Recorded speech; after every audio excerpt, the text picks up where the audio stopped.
So anyway, so I got a 7:30 a.m. flight. All right, so I'm thinking, all right, that means I got to get up at fucking 5:30, return the rental car and all that horse shit.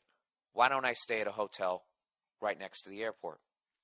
So my travel agent gives me the whole list of options of where I can stay. So I'm like, yeah, fine, fuck it. All right, I check them out, and one of them is the Sheraton. Sheraton, respected name, a very quality hotel.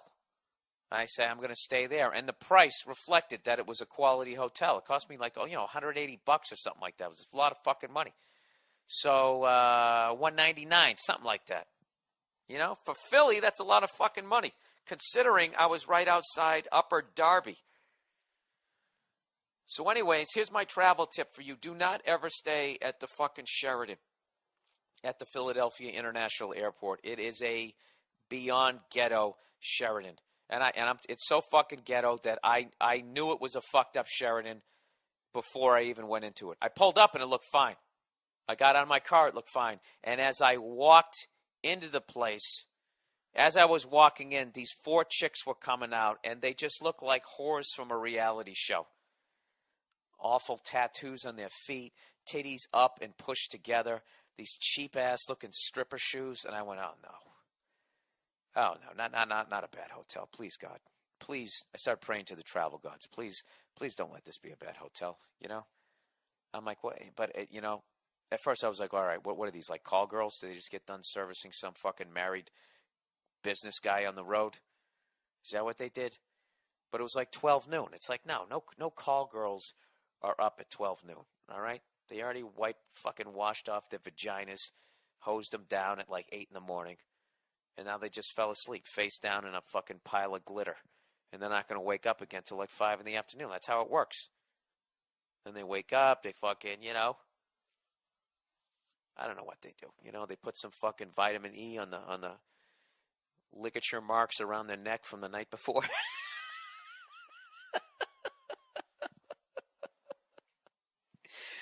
You know what's fucked up about ligature? Nobody ever uses that statement unless somebody got choked to death. Ligature mark. No, there's never any ligature marks, because you know why? Because these girls who are into that type of shit, if they survive the encounter, they wear that little ascot the next day around their neck. The hoary one, a choker. That's what they wear to cover it up. You ever have a girl want you to do that? Want you to choke her? I remember one time I was with this girl, right? And she all this type of shit. She wanted me to slap her in the face and all this crazy shit that all these fucking women shows, they never address. They never address the amount of fucking women that like that. They like it rough. It's fucking insane. Unless I just keep picking the same kinds of fucking women, but it's ridiculous. The amount of fucking broads that I've gone out with. Fucking women's lib, fucking blah, blah, blah. My career comes first. If we get married, I'm not taking your last name. Yada, yada, fucking yada. Right? Then you get them in, the fucking all pro women this, pro women that, and I'm making my own money. And fucking, and a couple other fucking lyrics from some stupid Beyonce song, right? All that fucking horse shit. You're going to respect me, eyeball to eyeball. The images of women on TV, all that fucking horseshit, and then you get them back to your place, and lo and behold, they have a rape fantasy. Am I the only guy? Am I the only fucking guy? So anyway, so I see these fucking, just these whores. Father didn't stick around. George Foreman grill eating fucking, just never had a chance. 4 girls just coming out, just never had a fucking chance. And, just dressed like fucking truck stock fucking whores. And the sad thing is they think they look good. And they don't even realize the vibe that they're putting out. They don't know any better. They don't fucking know any better. All right? There was a rusted out car in their front yard the day they were born, and they never had a fucking chance. The only fucking male voice that was in their household when they were growing up was the Billy Bass that their fucking dad left behind. You know what I mean? They just never had a fucking chance. So that was my first red flag. And I was going, oh, God, maybe they used some Sky Miles. Is that how they got in here? And I just walked in. The second I walked in, I just tell the caliber of human being that was in there. Straight across the board here. All right? The caliber of white person, the caliber of black person, the caliber of fucking male, female. You just can tell. You know what I mean? Saw some black dude, when they get their hair braided, but they don't have enough money to fucking get it braided enough, so they got all those little hairs sticking out of it, So you can't see the scalp in between the braids, It's not looking fucking right. It's just not looking right.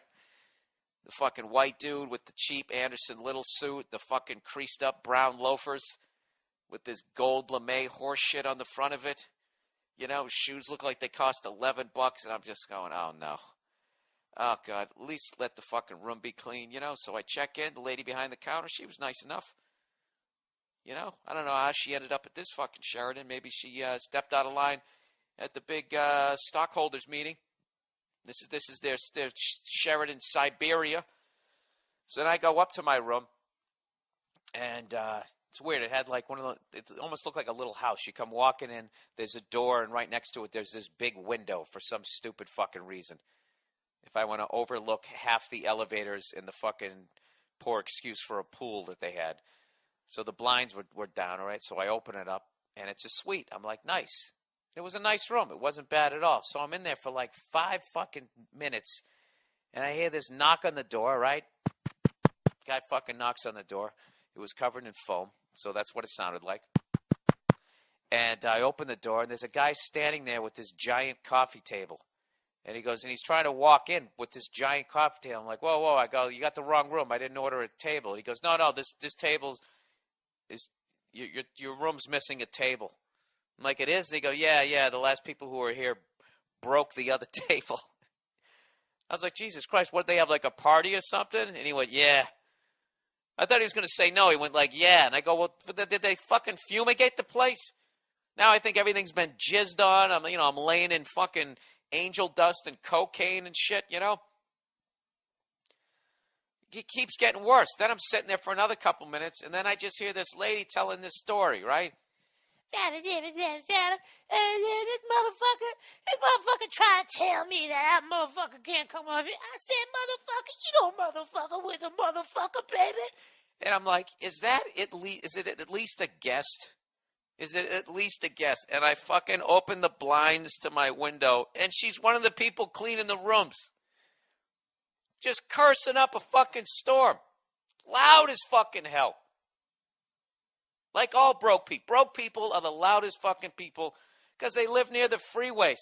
They live near the subway. They used to shouting over shit. So she's out there, this motherfucker trying to tell me what time it is, baby. Right? And just screaming. And you know how much I curse, okay? I was offended, and you know how much I curse. I was just like, Jesus Christ, can you please, I might have kids someday. Can you please stop cursing like that? But I didn't say shit. Because, I mean, at that point, I knew what was going to happen. I would have been like, excuse me, could you do me a favor? Could you just not, motherfucker, why don't you mind your own business? Ain't nobody talking to you, baby. Right? I didn't want to go through that whole fucking thing and her screaming at me. Plus, she was so fucking big, she probably could have just choke slammed me, and we would have had to have a new fucking table in my room. 3rd fucking table that week, and I'm a conservationalist. Is that the right word? So I'm like, all right, fuck it, whatever. So I don't say shit. So anyway, I drove to Upper Darby. It was just unbelievably depressing that people have to live that way. Fellow Americans have to live that way, and that we're always sitting here fucking acting like we give a shit about other countries and we need to help out. We don't. All right? Well, you give a shit or I give a shit, but our government doesn't. We're worming our way in there to help them out, air quotes, so we can take their natural resources. All right? That's how it is. That's what the fuck is really going on. If you ever wondered why. All right? They don't give a fuck about Upper Darby, New Orleans, or whatever fucking all those blue-collar towns that are failing out there in Ohio. They don't give a shit about them because they already own them. So if there's any oil to be had, they can just go in and suck it out of the ground. Yeah, did that make any fucking sense? So anyway, I go back to my ghetto-ass fucking Sheraton. All right? I come walking in there, and at this point, it's 1 a.m. Now, if it was 1 in the morning and I was at a nice hotel, there'd be the usual thing. There would be some people hanging down at the bar, drinking, getting ready to cheat on their spouses. Dressed nicely, though. All right? But because it was a ghetto fucking Sheraton, I went down there, and most of the people in the lobby were children. Running around, screaming. Like 1 in the morning, kids just running around. I felt like I was in fucking Atlantic City. Those gamblers, degenerate gamblers, they don't fucking handle their kids right? So just to see a fucking children. I mean, I was waiting for fucking, the only thing was missing was somebody there, gathering them. Like you could have had a children's choir. That's how many fucking kids were there. So I go up the elevator, and I get out of the elevator, and I walk back up to my little, I told you, the front of the room looked like a house. And there was a door, and then there's the window. And as I'm at the door, as I'm looking down to take out my hotel key, I look down, and on the windowsill is a 3/4 eaten chicken wing. Sitting on the fucking windowsill. I got pictures to prove it. They're all going to be up on the mmpodcast.com. Whatever the fuck it is. Is that the name of the website? I don't even know the name of the fucking website. The hell's wrong with me? Yeah, the mmpodcast.com. If you go up there, I'll have all these pictures. The pictures of the Tower Theater and all that. I didn't take any pictures when I was driving through Upper Darby for obvious fucking reasons. I didn't want to be, I would not want to be taking pictures down there because people either think you're a cop or you're just documenting their level of poverty, which would be fucking annoying to me if I was in that situation. So anyways, with that was my... Oh, and then the next morning I woke up and I dropped my car off at Budget. It was fucking hilarious. One of these hilarious racial moments here is I go to get on the bus. The bus driver's black. 5 white guys get on it. He asks us where we're going. I go, U.S. Air. This guy says this, blah, blah, blah. So we're driving in that, and he's listening to this preacher because it's Sunday morning, and the guy, he's talking about, people need to be into Jesus and blah, blah, blah, all this, regular Jesus shit, right? But then all of a sudden, he starts talking about Obama, and around, he just starts kind of trashing white people. Just going, we should be giving thanks to Jesus that a strong black man is president and is not afraid to stand up to the white supremacists that we run in this country. And he's got it cranked. And I'm sitting there fucking, and all I did, just because I wanted to have the laugh, I just turned around and looked at all the other 4 white guys, and then everybody's just sort of sitting down looking at their wingtips like, really? What exactly is the call here? Or can we say something? Excuse me, we're not all white supremacists.